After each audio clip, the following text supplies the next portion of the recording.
the Fairhaven Blue Devils last year were one of the best 3-8 teams you'll ever see.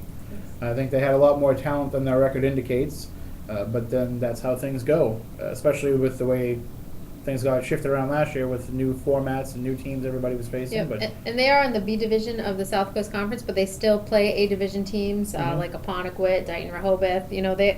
So they are facing teams that are higher up in the conference, and I think that better prepares them for that B division, which this year they should be able to contend for the title. Against Voc Tech, they have a lot of people back. Including one name that you're going to hear a lot of this season, and that's Cam Charette at quarterback. He's a senior this year, and last year was his first full year at quarterback, and it took him a while really to adjust to the speed of the game. He took his sophomore year off from football, and it put him a little bit behind, but by the end of the season, he looked like he was going to be, somebody to be reckoned with. This year, his top receiver will be Ian Furtado. He had a strong season last year, and he's also a player that can kind of make plays in the open field. You'll hear his name a lot, as well as his brother Noah Furtado. He's one of the running backs on Fairhaven's team, and Cross Nagalia. He's a running back that you're going to hear a lot of. He's a strong player as well, and he's got some speed and a little bit of power. So. Fairhaven has a lot of talent this year. They have experience, which I think maybe was lacking a little bit last year. So they should be able to contend for that B title this year and make the playoffs. Because last year they didn't make the playoffs, and I think that was disappointing to the team. But talking to Coach Rudy Bolger at practice, about a week ago, he said we're way ahead of where we were last year at this time.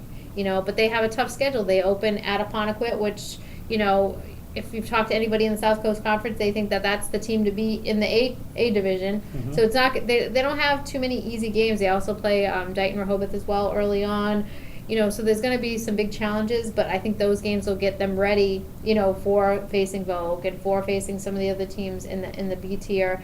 And an interesting side note for Fairhaven is the Furtado twins, the brothers Ian and Noah, are one set out of 3 sets of twins on the team. Wow. So it's pretty interesting. Kind of instant chemistry there. Yeah, it's like that whole brotherly kind of, a lot of times in football it's all about brotherhood, and literally it is brotherhood at Fairhaven High, because they have another set of brothers. So there's 4 sets of brothers, 3 sets of twins on the team.